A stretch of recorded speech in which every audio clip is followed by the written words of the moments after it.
ఇదిగోండి బ్రేక్ఫాస్ట్ వచ్చేసి అయితే రోజు ఇడ్లీ దోశ తింటానే ఉన్నాం, కానీ ఇవాళ అయితే స్పెషల్గా రవ్వ దోశ అయితే వేస్తున్నాం. ఇదిగోండి ఉప్మా రవ్వ అయితే వేసేసి ఒక హాఫ్ అన్ అవర్ ఎక్కువ నానబెట్టేసుకోవాలి.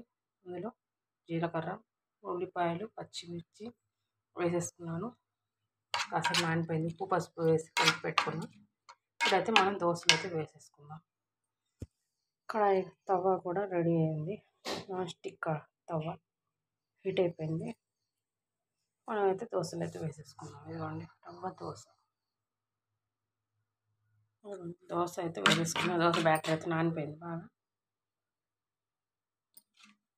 ప్యాన్ కూడా హీట్ అయిపోయింది. దోశ అయితే వేసేసుకున్నాం. ఓకేనా? ఇదిగోండి బాగా కాలిపోయింది. ఇదిగోండి మరీ అంత పలచగా అయితే రాదు, చూసి జాగ్రత్తగా వేసుకోవాలి. ఎందుకంటే ఇది రవ్వ దోశ కాబట్టి జాగ్రత్తగా చూసుకొని వేసుకోవాలి.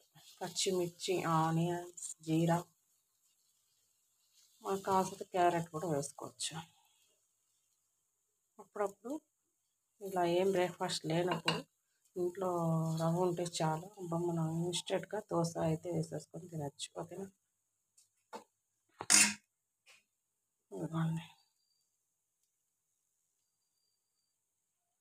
రవ్వ దోశ. దోశ అయితే తిప్పేసుకున్నాం. రవ్వ దోశ కొంచెం బాగా కాలితే క్రిస్పీగా బాగుంటుంది.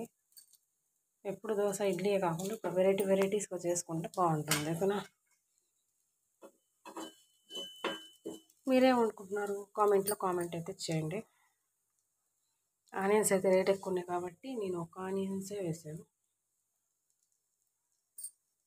ఏం చేద్దాం ఫ్రెండ్స్, అన్ని రేట్లు పెరిగిపోతున్నాయి, జాగ్రత్తగా చేసుకోవాలి కదా. మీరు కూడా అంతే ట్రై చేయండి. ఓకేనా? రవ్వ దోశ ఎర్రగా అయితే కాలిపోయింది. క్రిస్పీ దోశ అయితే రెడీ. చాలా టేస్ట్గా ఉంటుంది. ఇందులో మనకి సైడ్ డిష్ పచ్చడి ఉంటే పచ్చడి వేసుకోవచ్చు, లేదా ఖాళీగానే తిన్నా బాగుంటుంది. మీరు కూడా ట్రై చేయండి. ఓకేనా? బ్రేక్ఫాస్ట్ వచ్చేసి రవ్వ దోశ. క్రిస్పీ బాగా కాలిపోయింది. జీరా, ఆనియన్, పచ్చిమిర్చి వేసుకున్నాం. అదిగోండి మీరు కూడా ట్రై చేయండి. ఓకేనా? Bye bye. ఇదిగోండి సెకండ్ దోశ అయితే రెడీ. వేడి రవ్వ దోశ. ఓకేనా? Bye friends. మీరేమనుకుంటున్నారో కామెంట్లో కామెంట్ అయితే చేయండి. క్రిస్పీ కాల్చుకొని తినేద్దాం. ఓకేనా? బాయ్.